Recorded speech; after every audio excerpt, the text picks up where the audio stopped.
Gracias. Disculpe, señor... Wheaton. Josh Wheaton. Señor Wheaton, ¿le pasa algo? No puedo hacer esto. No puedo hacer lo que pide, soy cristiano. No, no se preocupe, aún puede regresar a su dormitorio. Arrodillarse y orar al lado de su cama si quiere. Lo que haga con su vida es su problema, pero lo que haga aquí en la clase es el mío. Yo no puedo. Muy bien, señor Wheaton. Déjeme explicarle la alternativa. Si no puede admitir que Dios está muerto para el propósito de esta clase, entonces tendrá que defender la antítesis de que Dios no está muerto y será enfrente de la clase, en el atril. Y si falla, que de hecho lo hará, perderá esta sección que equivale al 30% de la nota final de este curso. ¿Lo acepta? ¿Quién decide si gano o pierdo la discusión? Pues yo lo haré, es mi clase, yo dirijo, la evaluación es mi privilegio. Con todo respeto, pero no creo que sea objetivo. ¿Y qué es lo que propone? Bien... ¿y qué tal ellos? Bien, es interesante, pero ¿por qué darles el poder a ellos? Ya los convenció, lo que debo hacer es desconvencerlos, para que admitan su error.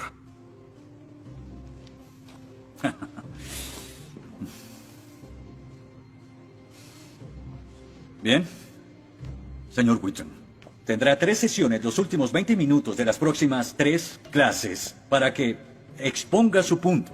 Le prometo que haré las menores interrupciones posibles. Puede pedir lo que quiera en la clase, pero no le daré más tiempo. Los ateos dicen que nadie puede probar la existencia de Dios. Y tienen razón. Pero yo digo que nadie puede refutar que Dios existe.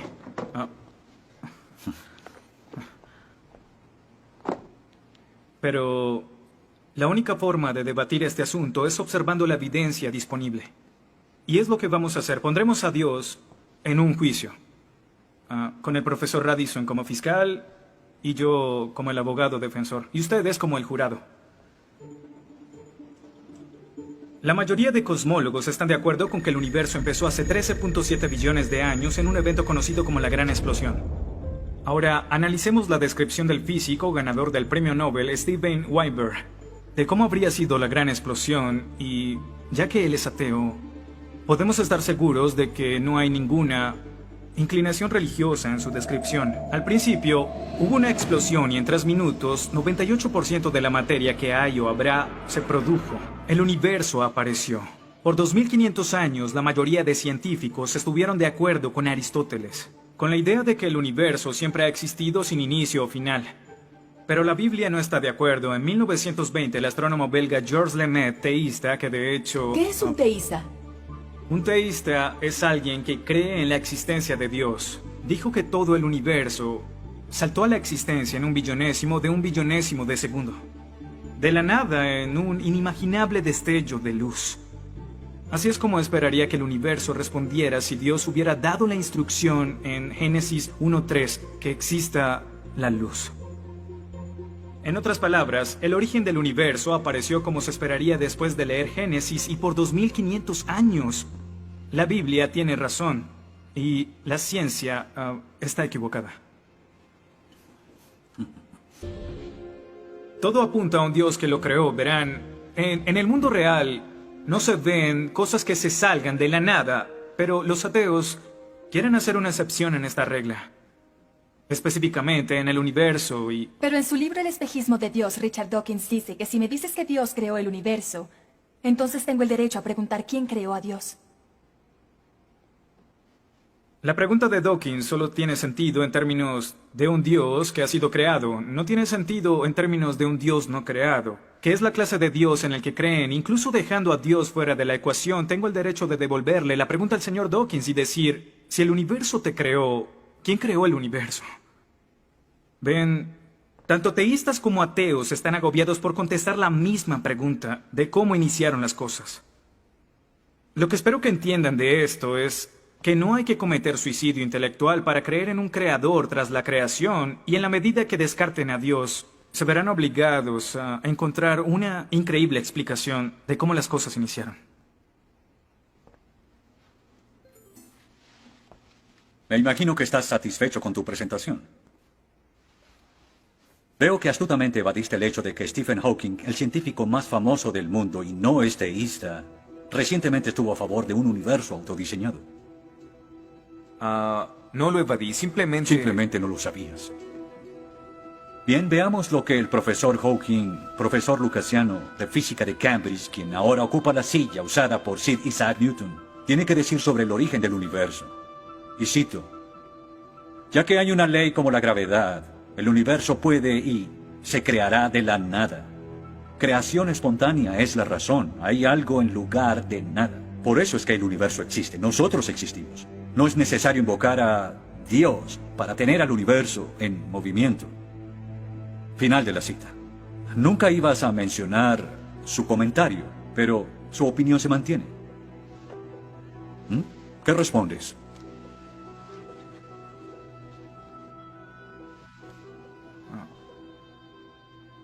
No sé. ¿No sabes?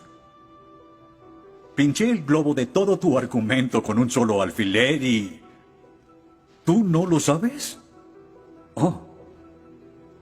Señor, me gustaría decirle que tengo la respuesta perfecta, pero no quebranta mi fe. Oh, ok. Así que el más grande cerebro científico de toda la historia dice que Dios no es necesario, pero un estudiante de primer semestre dice, oh, sí lo es. Wow, ¿sabes? Va a ser una decisión muy difícil. Pues estaré pendiente la próxima semana. Se acabó la clase. Gracias a una ley como la gravedad, el universo puede y se creará de la nada. Y para ser honesto, no sabía cómo refutarlo. Después de todo, es cierto que Hawking es un genio. Pero el profesor John Lennox, quien enseña matemáticas y filosofía, ha demostrado que no hay ni uno, ni dos, sino 3 errores de lógica en esa simple frase y se reduce a un razonamiento circular. Hawking básicamente está diciendo que el universo existe porque necesitaba existir, y como el universo necesitaba existir, se creó a sí mismo. Es como si les dijera que la carne enlatada es la mejor que haya existido porque en toda la historia no hay comida que sea mejor. Quizá me vean extraño y les digo que nunca he probado nada más. Y tienen razón, lo estoy ratificando. Pero cuando Hawking afirma que el universo se creó a sí mismo porque así debía ser, y luego dice que tiene una explicación de cómo y por qué fue creado, no reconocemos que está haciendo lo mismo. Pero así es. Continuando con Lennox, sandeces se quedan en sandeces, aunque sean dichas por un famoso científico. Y el público asuma que son declaraciones de la Este ciencia. es el tope de la arrogancia. ¿Me estás diciendo que tú, un estudiante, afirma que Stephen Hawking está mal? ¿No?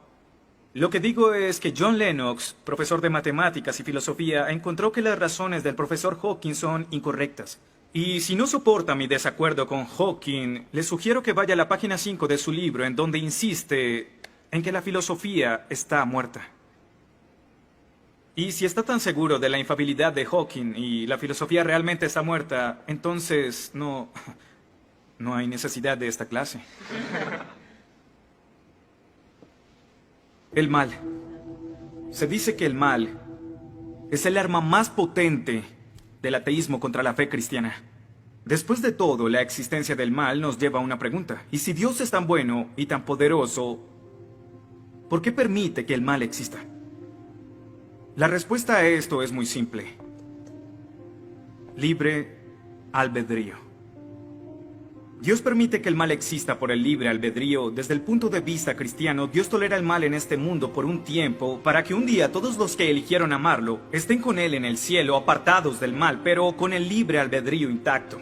En otras palabras, la intención de Dios con el mal es destruirlo un día. Oh, qué conveniente. Un día me desharé de todo el mal del mundo, pero hasta ese momento tendrán que lidiar con las guerras, holocaustos, tsunamis, pobreza, hambruna y sida. Que se diviertan. Luego nos enseñará sobre el absolutismo moral. ¿Pero por qué no? El profesor Radisson, quien claramente es ateo, no cree en absolutismo moral, pero en su programa dice que planea hacernos un examen en la última semana. Apuesto a que si consigo una A en el examen haciendo trampa, inmediatamente empezará a sonar como un cristiano insistiendo que está mal hacerlo. ¿Y qué base tendría él? Si el propósito de mis acciones es lograr el éxito, entonces, ¿por qué no podría hacerlo? Para los cristianos, el punto de la moralidad, lo que constituye lo bueno y lo malo, es una línea directa que nos conduce hacia Dios. Oh, ¿estás diciendo que necesitamos a Dios para ser morales? ¿Que una moral atea no es posible? No, pero sin Dios no hay una razón para ser moral. No habría un estándar para el comportamiento moral. Para los cristianos, mentir, robar, hacer trampa en un examen para lograr una calificación que no merezco está prohibido. Pero si Dios no existiera, según Dostoyevsky, este es el punto. Ahora, si Dios no existe, entonces todo es permitido. Y no solo es permitido, sino sin sentido. Si el profesor Radisson tiene razón, entonces nuestra lucha, nuestro debate, lo que decidamos aquí no tiene sentido. Nuestras vidas, nuestras muertes no serán diferentes a las de un pez dorado. Oh, qué ridiculez. Después de toda tu charla, ¿quieres decir que solo hay una opción? Creer o no creer. Así es. Eso es todo. De eso se trata todo. La diferencia entre su posición y la mía es que usted les quitó su elección. Les exigió que eligieran la casilla marcada con no creo. Sí, porque quiero liberarlos. Porque la religión es como un virus mental que los padres han heredado a sus hijos. Y el cristianismo es el peor de todos. Lentamente se mete en tu vida cuando estás débil, enfermo o indefenso. ¿La religión es una enfermedad? Sí. Sí, infecta todo. Es la enemiga de la razón. ¿Razón? Profesor, usted dejó la razón hace mucho tiempo. Lo que nos está enseñando aquí no es filosofía, ni siquiera es ateísmo. Lo que nos está enseñando aquí es antiteísmo. No es suficiente. Necesita que todos no creamos como usted. ¿Por qué no admites la verdad? ¿Quieres enredarlos en tu primitiva superstición? Lo que quiero es que tomen su propia decisión. Eso es lo que Dios no sabes quiere. cuánto voy a disfrutar reprobándote. Pero ¿a quién realmente quiere reprobar, profesor? ¿A mí? ¿O a Dios?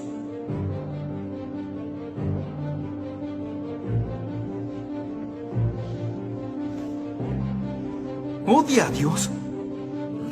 Ni siquiera es una pregunta. Ok. ¿Por qué odia a Dios? Esto es ridículo. ¿Por qué odia a Dios? Responda la pregunta. ¿Ha visto la ciencia y los argumentos? La ciencia avala su existencia, conoce la verdad. ¿Por qué lo odia? ¿Por qué? Esta es una pregunta simple, profesor. ¿Por qué odia a Dios? Porque Él me quitó todo lo que era importante para mí. Sí, yo odio a Dios. Todo lo que siento por Él es odio.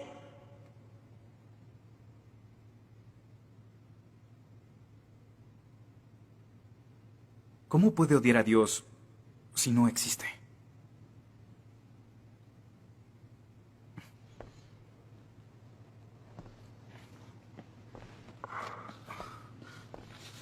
No probaste nada. Quizá no.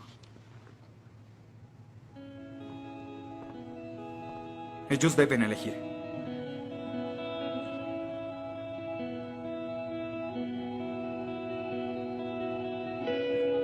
¿Está Dios muerto?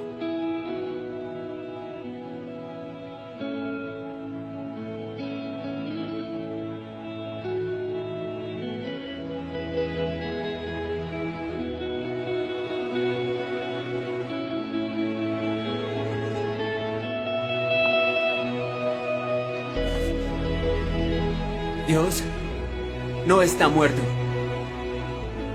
Dios no está muerto. Dios no está muerto.